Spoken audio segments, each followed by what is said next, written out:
Sneakers and Cleats, the podcast. Welcome back to the Sneakers and Cleats podcast. It is Monday, April 14th. This is episode 187.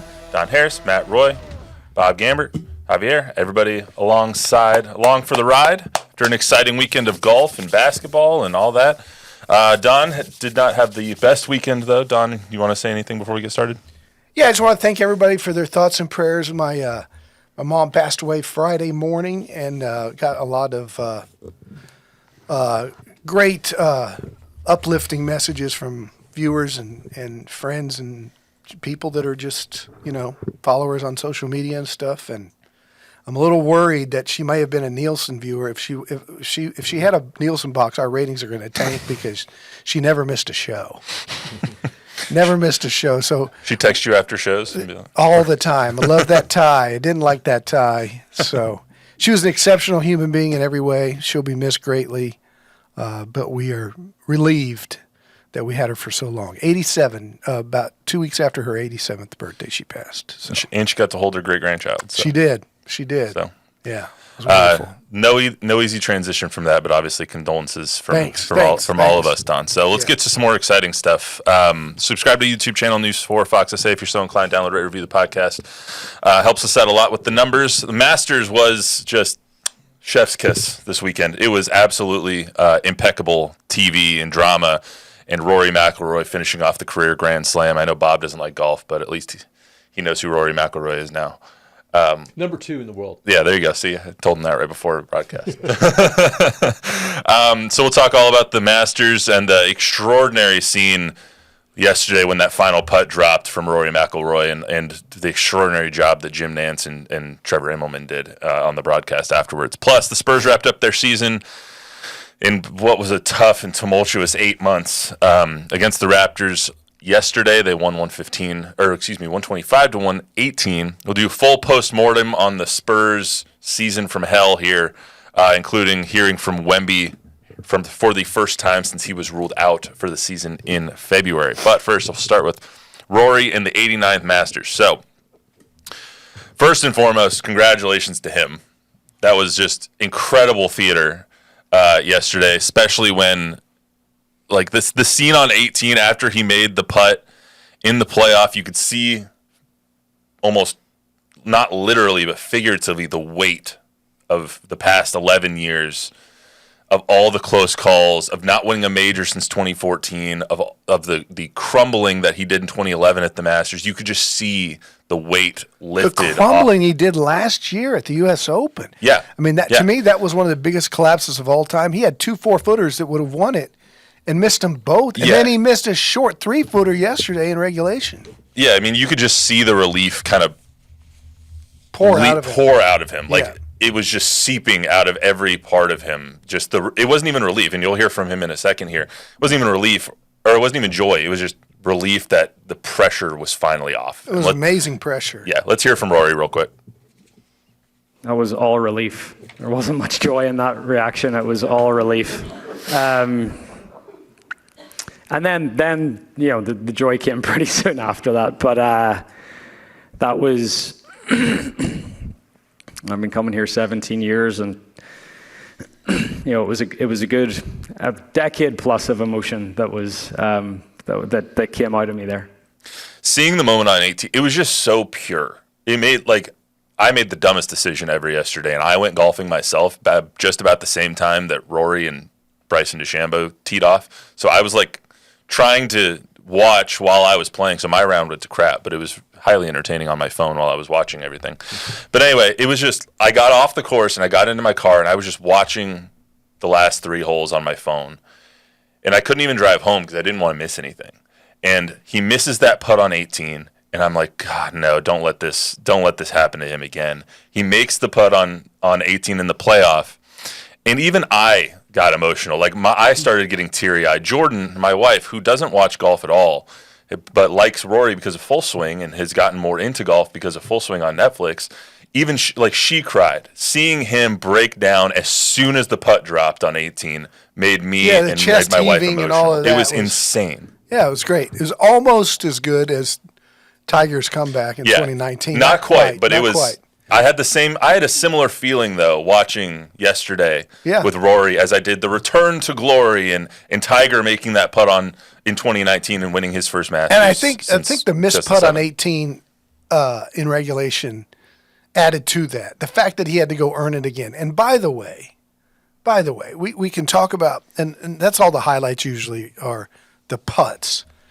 But my goodness, the shot he hit on 17 and 15 in regulation, 17 in regulation, and 18 in the playoff. Yeah. Those were 3 incredibly gutty shots. That's the equivalent of having to make a half-court shot in a basketball game, in a playoff game, as the time's running out. It is, they were miracle shots, and they were clutch. Well, it was everything that came into it too. It was the bogey, it was the double bogey to start the round. Yeah. It was the ridiculous second shot that he made on 7 where he sees a gap and he's able to get it onto the green. It was the double bogey in the water ball that he made on 13 when everyone's like, what the hell are you doing? He's the one that laid up and then he still hits it in the water. So everyone's like, oh my God, well here goes Rory again. It was the entire roller coaster, and on top of that, you have the entire burden that he's been carrying over the last few years as the face of the PGA Tour versus Live Golf. Yep. And then he has to go to Augusta and play the face of Live Golf and Bryson DeChambeau, who has the advantage over him. And Rory's looking for revenge after what happened to Rory at the U.S. Open last year, and Bryson coming from nowhere and winning the U.S. Open, sending Rory into a tailspin that was documented really well on Full Swing. Now you have the rival golf league that you need to conquer. Then you're able to conquer that. You're able to finish off Bryson and Live Golf League. And now you have to play a Euro. You have to play someone that you're so close with in Justin Rose, who had a phenomenal tournament. Phenomenal first round, phenomenal fourth round, a little bit of a middling couple rounds in between. The Rose made on 18 yesterday to get to 11 under to force Rory to score was absolutely unreal. Is he not the number 1 ranked player in the world? Rory? Who is? Scotty. Where's Rose? Actually, I don't know. Because he's always in the mix. Well, he's phenomenal at the Masters. He does a really good job at the Masters. He's finished twice, like 3 times now. Or he's finished second 3 times now in the Masters. But anyway, then now you have to beat your Ryder Cup teammate and one of your best friends in a playoff, and someone who also wants to win their first green jacket and isn't going to make this easy on you by any means. And then you have to sink this 3-footer and just the emotion that poured out of him, and then you get to turn around and you get to hug Justin Rose as the first person that you hug after you sink that shot. It was all perfect. But think about this. You have to sink a 3-footer, right? Why? Because you hit it to within 3 feet. The fact that after he screwed it up and hit it in the bunker in regulation, he had the exact same gap wedge coming in on 18. It was 2 yards difference. Yeah, I mean, his drive on 18 both times was perfect. His second shot on 18 in regulation went into the sand. And he's got the exact same shot with all that pressure, and he sticks it 10 feet in front of Rose and 3 feet from the cup to make it – because any other shot, and we're going to a second playoff hole. Yeah. Ranked 39th. 39th in the world? Thank you. Yeah, good. It was it was high drama. It was absolute cinema. And can we talk about the elephant in the room? Oh, God. And I mean, don't ruin the moment. Butler Cabin. So my buddy and I have had this bit for 10 years, longer, 20 years, that it's the most awkward, weird television moment in all of sports. You're talking about when they have to re-put on the jacket afterwards and they put on the jacket in Butler Cabin? Well, for the first time? When the low amateur, the reigning champ, the defending champ, Fred and Nance are all huddled in Butler Cabin to whisper and talk about your round and try to make you cry. And then Fred, will you turn to our great old champion, Scotty? And Scotty, would you do the honors? And then there's always the struggle with the right arm going in the sleeve. They get it on. And then Nance goes off camera so he can go to his script that's written, and they show some highlights. And he's like, it's all really hyperbolic and poetic. And he reads this thing, and you're the Masters champion. And instead of just going off the video, they have to come back to Rory on camera, forced, just awkward staring straight into a camera, and they tell him, just look into this camera and smile. They come out, and it's the world's most awkward thing. And they don't want to do it. And their lip kind of moves. And then they fade to black. They're smiling. It's always the worst. And of course, last year's Butler Cabin was a disaster with the side-eye amateur guy. Oh yeah, what was his name? The guy who played with Tiger on his last run, Neil Shipley. The guy that had the long hair Yeah, and Neil was Shipley. looking off camera the whole time to see himself on TV on the little monitor on the side. Yeah, well, the Low-Am wasn't there yesterday. None of them made the cut. Yeah, which was weird. I mean, did you see that in 2016, Bryson DeChambeau had to do that? Yeah, he was the Low-Am. I just think it's I like the birds chirping, even though they might be piped in allegedly. The cheap sandwiches and all that goes with it, the tradition. But sometimes I think that it's just a little self-serving and overdone. Well, with my Augusta National. my least favorite thing about that is like I hate that he has to put the jacket on twice. Yeah. Like in Butler Cabin, Scotty puts it on for the TV moment, and then outside during the trophy ceremony, he has to put it on again for the real traditional moment. And you're just like, why? Just let him do it once. Yeah. Let him walk up with the jacket, or just put it on once outside. Yeah. There's a little bit too much reverence for a dang golf A tournament. little bit too much showmanship. I agree with you there. But that being said, I would rather the too much than the too little. True. The Masters is still. It is. It's the tradition unlike any other for True. a reason. One thing I want to touch on before we move on is Jim Nantz and CBS do an outstanding job at this every single year. And Jim Nantz is one of my idols for a reason. In the 7 minutes that Rory, basically when he was about to hit his putt, to when he made the putt, to when he fell on the ground, to when he entered Butler Cabin, those 7 minutes, 46 words were said by Trevor Immelman and Jim Nantz. There was a 5-minute gap when Rory walked off the final tee. He hugged Justin Rose. He hugged his caddy. His caddy gave him his hat. From the time his caddy gave him his hat to the time he walked into Butler Cabin, not one word was said. Yeah, and it was absolute impeccable sports broadcasting. I looked over at Zach Hedrick. I go, look at the layout by Nance here and CBS, because it was palpable how it was noticeable that they were not talking. Mm-hmm. I said that to Jordan while we were and watching. It was beautiful. That's what you're supposed to do. Well, you think about Vince Scully after the Dodgers home run in the 80s, and they were silent for a minute and 20 seconds or a minute and 18 seconds or whatever it was. This is 5 minutes. And let it breathe. And at no point did I look and I was like, this is too long that they're not talking. The only thing I wanted was someone to tell me who he was hugging, because I just kind of wanted to know all the people he was hugging. But like after he hugs Shane Lowry and then he goes and hugs his Irish friends and he's like, I got to go get myself a green jacket, and he walks into Butler Cabin. It was beautiful. Yeah. And the emotion of the entire moment, the entire day, the entire 14 years that Rory's been trying to win this thing, it all came through the screen in that moment. It was genius. It was absolutely gorgeous. Nance is the best. That's why he's the guy. Yeah, that's why meeting him at the Final Four was so awesome, because it was just like, you are what everyone aspires to be. Hello, friends. Hello, friends. Someone put together a compilation of Nance saying hello, friends over the past 15 Masters. It was great. Got anything, Bob, of your favorite sport? Mr. O'Brien from Ireland is just wanted to say hello from Ireland. O'Brien here. How are you doing, lads? I don't know if that's really something. Always after me, Lucky Charms. I mean, O'Brien is I mean, you have to have the O on the last name. Fun fact, my ancestors back in the day, I'm part Irish, and my last name used to be O'Roy. They took the O off when they moved to Matthew America. O'Roy. Yeah.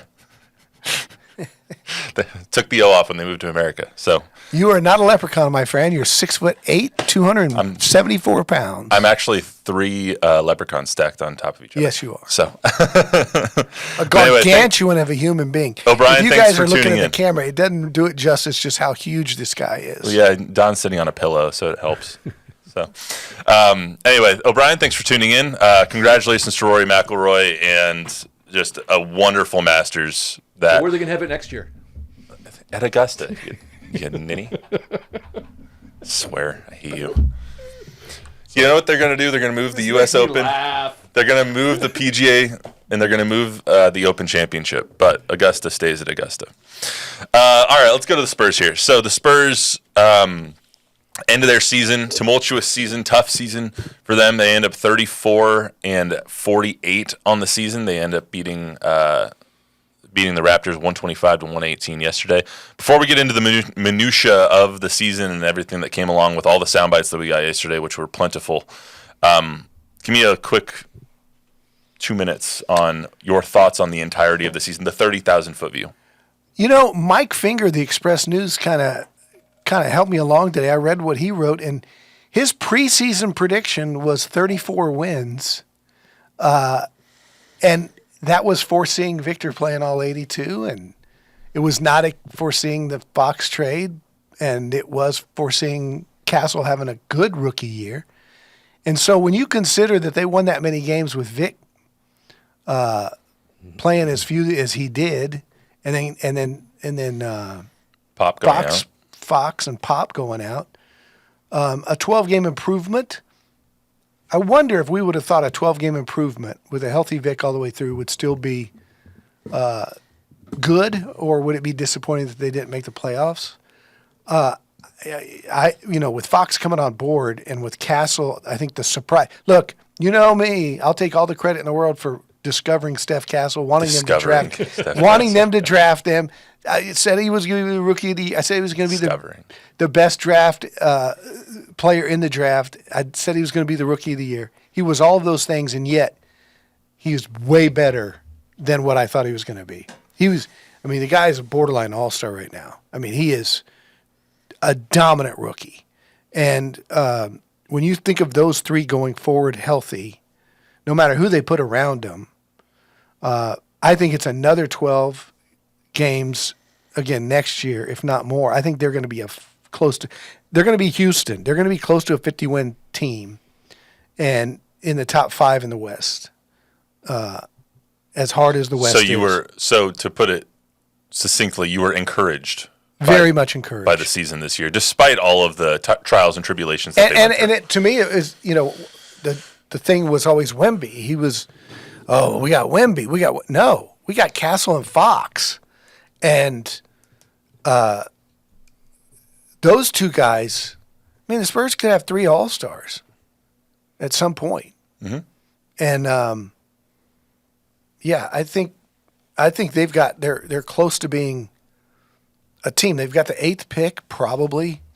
They may move up. Yeah. They may move up. They have, a 27% chance to get a top 4 pick, a 6% chance to get the number 1 pick? Yep. Is that correct? Yep. So it's a deep draft. They should get a decent player at 8, a very good player, much better than Dillingham last year. Much better. And their second pick will be closer 15? To 18. Yeah, it depends on how well the Hawks do. No, it's locked in at 15. Is it locked in at 15? Yeah, locked in at 15. It's your regular season standing. Wait, so you're not disappointed with this season? Well, I'm disappointed that Pop had a stroke and that Wemby had a blood clot and that. So you're like saying, I'm disappointed, but yeah, disappointed but encouraged. I think I would be disappointed if Pop stayed 100% healthy and Wemby didn't have a blood clot and they finished with 34 wins. I think that would have been a little disappointing, but not much.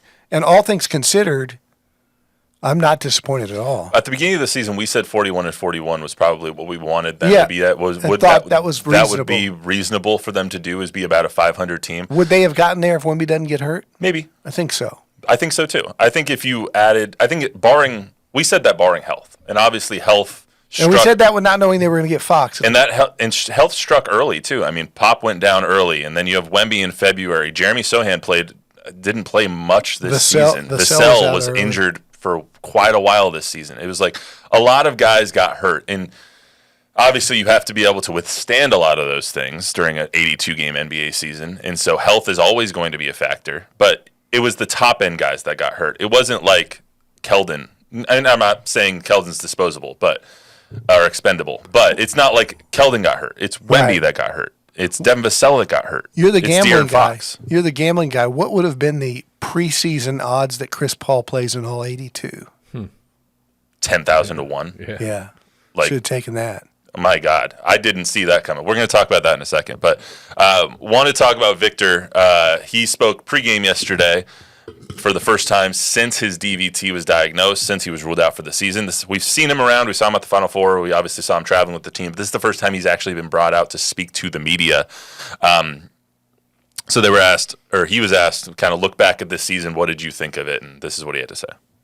I mean, a lot happened, a lot unexpected, of course. Whether it's, of course, my stop in the season, or even Pop, learning what happened to him.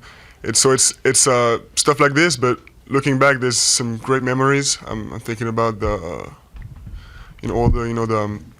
Christmas game in New York, and that whole trip.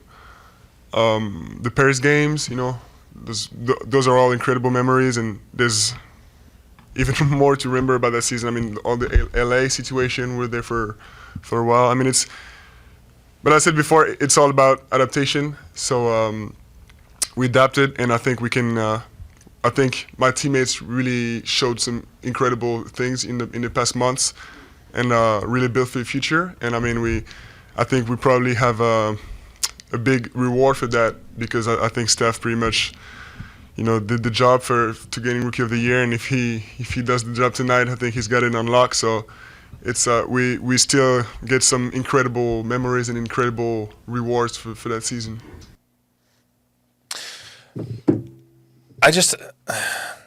It's hard to look at the season as a success, especially when you see Wemby went out and like all that he had to go through and all that stuff. It's hard to look at it as a success, even though I think it is a success. It's hard to kind of tell my brain that it is.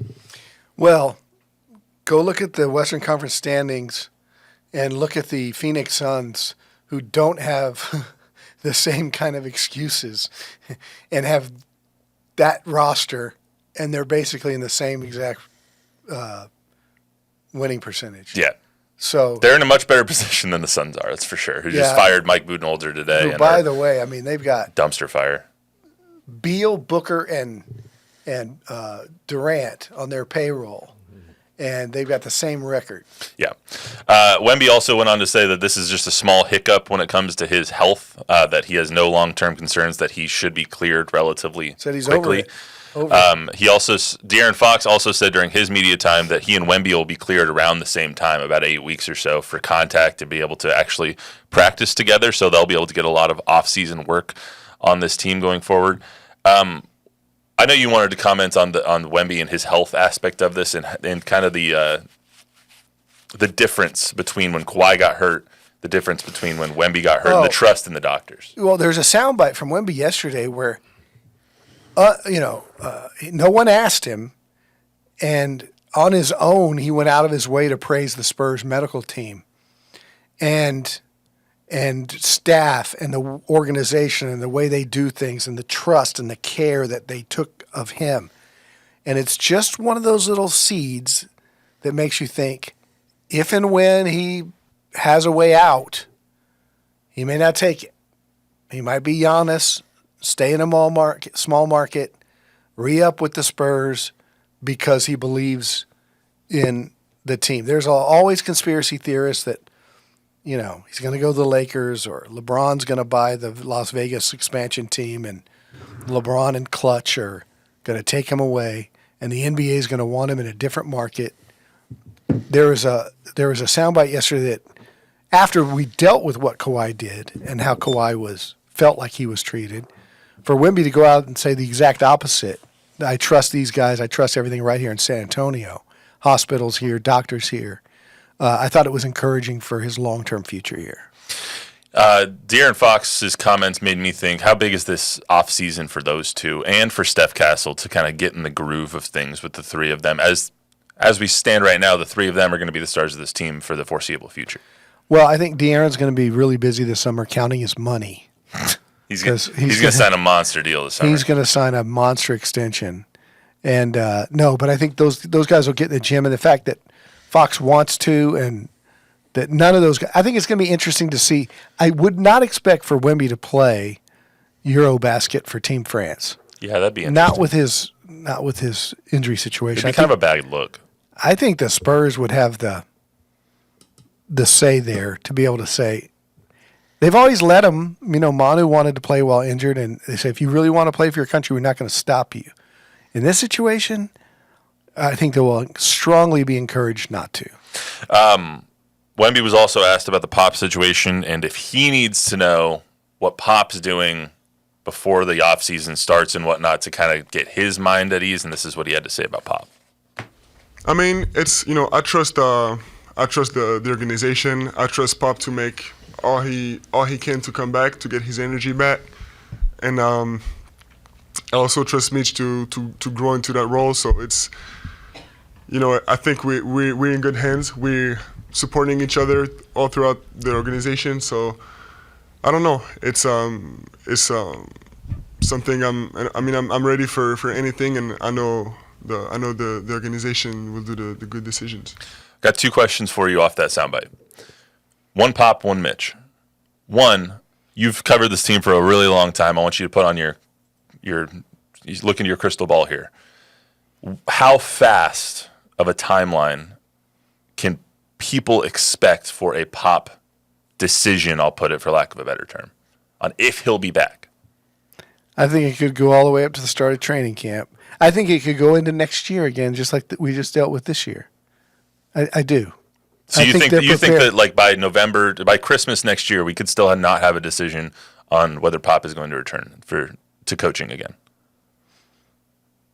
I think we could, and I think that would surprise some people because he's that stubborn. He wants to do it. He's working his butt off to come back. He's not going to come back until he's ready.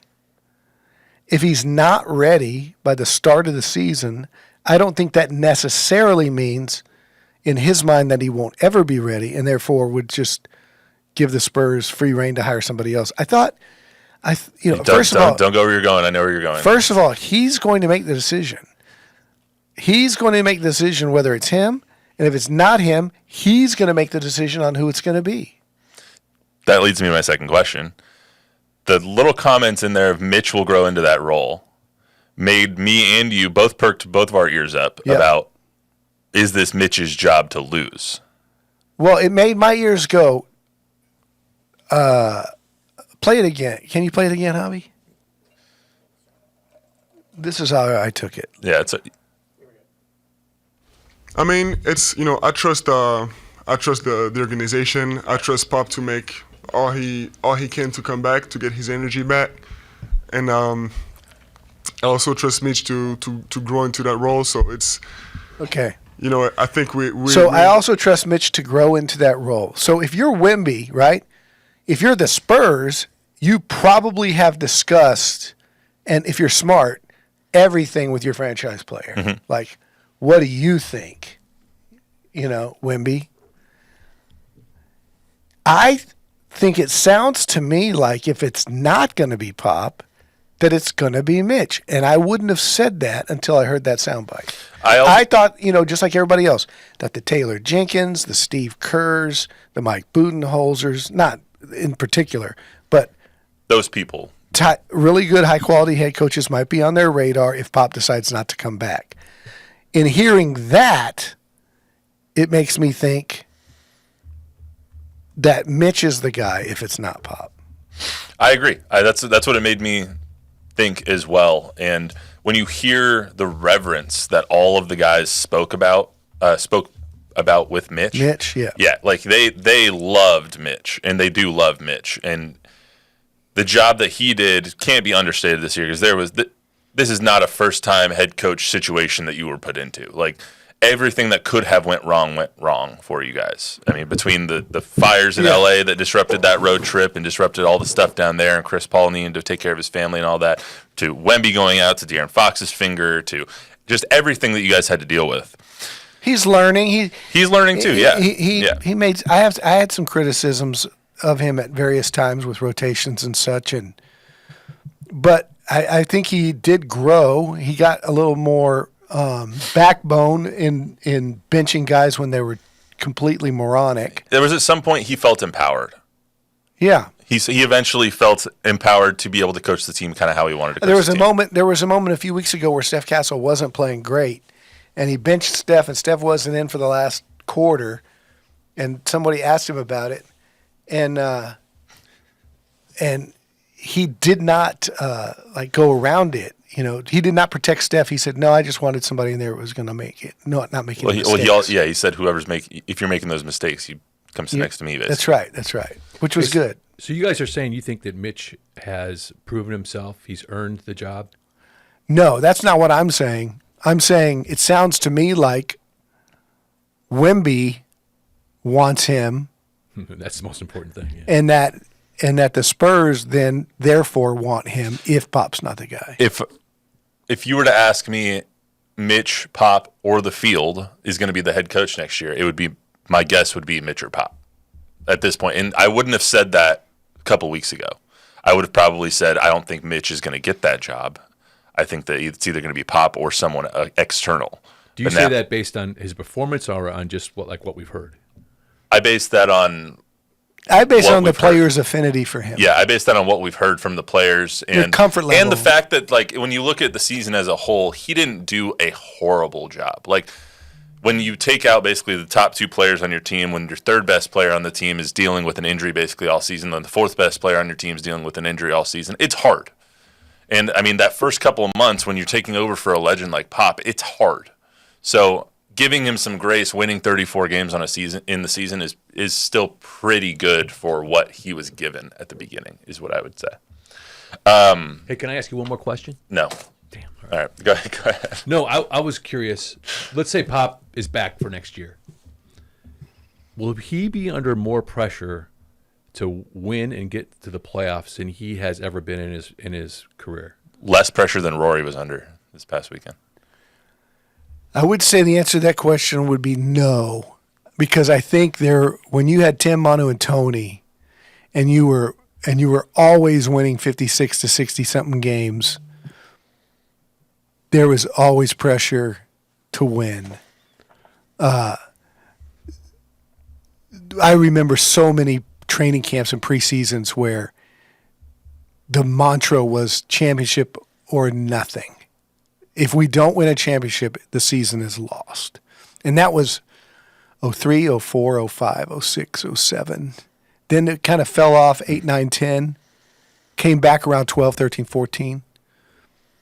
But he will have pressure to win, to make a giant leap forward with those 3 stars now. But I would also expect that if Pop does come back, that Mitch is on the staff and is, at that point, the heir apparent. If not the head coach in Phoenix or somewhere else. Correct. Yeah.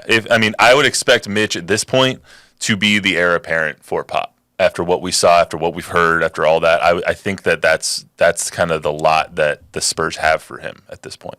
Yeah, I can see that. I want to make. I mean, do you think other teams have looked at his performance this year and say, "Hey, we'd like"? Yeah, he's going to be. He had interviews before. He's going to be a head coach in the league. Yeah, he had interviews before for sure. I want to talk about Chris Paul and Harrison Barnes here before we move on. We'll do a lot more Spurs talk. Zach and I will on Thursday. Had to spend some time on the Masters, obviously, today. So I want to talk about Chris Paul and Harrison Barnes. Those two guys, what they brought to this team this season, I think we undersold it. I think we undersold it at the beginning of this year, what these guys could do.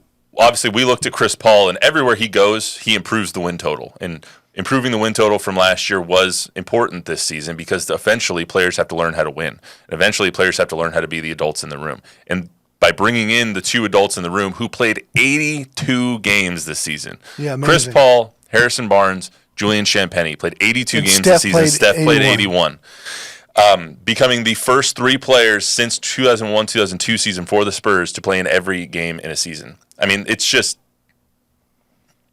what they did for this team, what they did for the young players, what Chris Paul has done for Steph Castle, what Chris Paul has done for even De'Aaron Fox and Devin Vassell. It can't be understated what they did. Well, and it was can not be what I expected. overstated. It can be overstated. Well, they didn't make the playoffs. They didn't win, 25 more games than last year. I'm an old guy.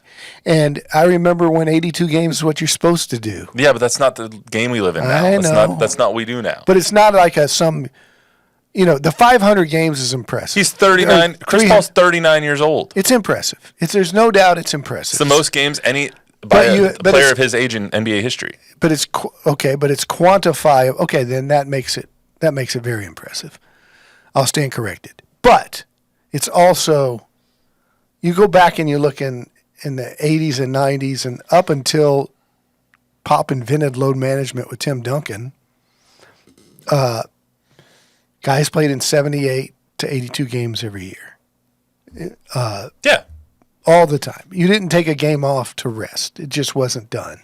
And so if you look over the course of history, playing in all 82 games, even at an advanced age, now not Paul's age because that's Harrison Barnes, and it's a little less impressive. Julian Champagny, it's much less impressive because he's younger. Yes, I get that. Yeah, it's just, let's not overstate that they did some Iron Man feat. But that's the subhead here for me. For me, it was the influence and what they kind of did for everyone else on the team.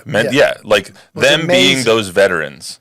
And setting that example, get your butt out there and play, you're earning a paycheck. Yeah, I mean, Harrison Barnes, I think, made a little bit bigger of an impact just because he had a better year. He was a more impressive player on the court this year. So good. And he's going to be back next year. Unless he gets traded or something like that. He's under contract next year. Obviously, Chris Paul is not under contract next year. But just, I can't imagine what this season, all they dealt with, would have looked like if they didn't have those two guys. And it's not in games. It's on buses. It's on airplanes. Practice. It's the way you dress. It's the way you talk. It's what you do off the court and in the community with your charitable giving. The lesson that Steph Castle learned coming into the league, not knowing anything about being a professional athlete, the fact that Chris Paul and Harrison Barnes were his example in his rookie year will pay dividends 6, 7, 8 years from now. Let's hear from Chris Paul, Harrison Barnes before we get out of here. No, it's wild. And for Drew to do it and Harrison, I just want them guys also to know. Obviously I'm self-motivated, but it's always nice to have other people beside you, pushing you. And it's crazy. I didn't even realize Steph played 81, and it's been an unbelievable season. Yeah, definitely a lot of things that were unexpected, but I think when in the NBA, I think a lot of people throw out the word family, whether it's at the team level or the organization level, but in light of all of the adversity that this group has been faced with, I think family really was a thing. I feel like I've been here almost 5 years because of all this stuff that's happened in one season, but it was great, just like I said, from the organization to hear about the Spurs from the outside, but then to actually be in the organization and to be one of the guys and to see that in real time every day was special. The two signings were just a tremendous success this season. Mark my word, that guy right there, 15 years from now, he'll be a lot like Grant Hill. He'll be running businesses. He'll be president of Team USA basketball or something, or he'll put together an ownership group and own a team, or he'll be a very successful businessman with hundreds of millions of dollars like David Robinson. He could be president of the United States. Well, that's an insult to him now. Not for anybody, any politician. I didn't mean that as a shot to any particular person. He could be. He is that high quality of a human being. Yeah, absolutely. And that's one of the best things about being in our industry is when you get new players like that, learning about them and hearing from them all the time and kind of getting to know them a little bit more than when Harrison Barnes is on the Kings or he's on the Warriors or whatever he's on, or when he's on the Mavs. Like, you get to kind of be welcomed into those guys' lives a little bit. And he did community outreach for everybody. Yeah. He gave hundreds of thousands of dollars to the Alamo Trust Foundation, and he just did so much around San Antonio. I can't wait to see him play again next year. Yeah. Last question for you before we get out of here. What is your biggest off-season question for the Spurs going into this off-season? What is your biggest question about this team, about how they build it, about whatever the case may be? What is your biggest question mark? First and foremost, do they extend Jeremy Sohan? Because they have the option to this summer. Secondly, does Pop come back? And thirdly, is it time to move on from Devin Vassell? Because I think you could get a lot for him. And I've said for years, or for the last couple seasons, I think you could get an equal value. I like him. He's a really good player. But I don't think he's as good as the other three. And I think he takes a lot of shots for a guy who's going to be a 4. I think you could get an equal value in a 7-footer, enforcer type. And so I think he's movable. And so I'm interested to see what they do with those guys. Keldon, Jeremy, Devin. I think Malachi's probably not going to get extended after not playing much at all. So I hope Mamu comes back. He's going to get a deal somewhere. You won't be here Thursday, so I'll ask you this now. Do you think that Devin is involved in a trade that the Spurs make a huge trade this offseason? Probably not. It's just not what they do. They'll probably take their 2 draft picks and play out the string with Devin one more year or 2. Depends on what you could get for him. I wouldn't just give him away. Yeah, you want to float the trade that you floated to me in the other room? Well, Phoenix is blowing up. Durant's on the move. Beal's on the move. Booker may be on the move. If you can get Booker, Devin and Jeremy and a couple of picks for Booker, does that float your boat? I like Booker. Who says no? I like Booker better than Durant. I think Durant's at the end of the line. Yeah, I wouldn't want Durant on my team, but he's 30. He's gonna be 38 years old. That's what I mean. Like, I love KD, and he's one of the greatest. He's one of the greatest bucket getters in human history. But he's 38 years old now. Like it's about time. Yeah. Bob, anything before we get out of here? Well, one important comment from Texas Torres said, "All hail Cyber Bob." Amen. Shout out Tom Guerrero. Yeah, even if he's not watching today. Tom, what the hell? I think it's a busy day. I think it's payday. It's tax day, isn't it? Tomorrow? Oh, it is. Yeah, no, it's today, isn't it? The 14th? 15th. Oh, it's the 15th. I filed my taxes in February. I don't wait till the 15th. Yeah. I don't understand people who wait until tax day. Like, that's got to be so stressful. Well, the people who are getting paid don't wait. The people who have to pay wait. Oh, that's fair. That's a good point. Good point. That's the wise wisdom of Tom somebody Harris who has to pay. All right, well, that's all we got for today on Sneakers and Cleats podcast. Remember to download, rate, review, subscribe, give us a 5-star rating, tell a friend, tell an enemy. Zach Hedrick will join me here on Thursday to talk more Spurs. We'll see you then.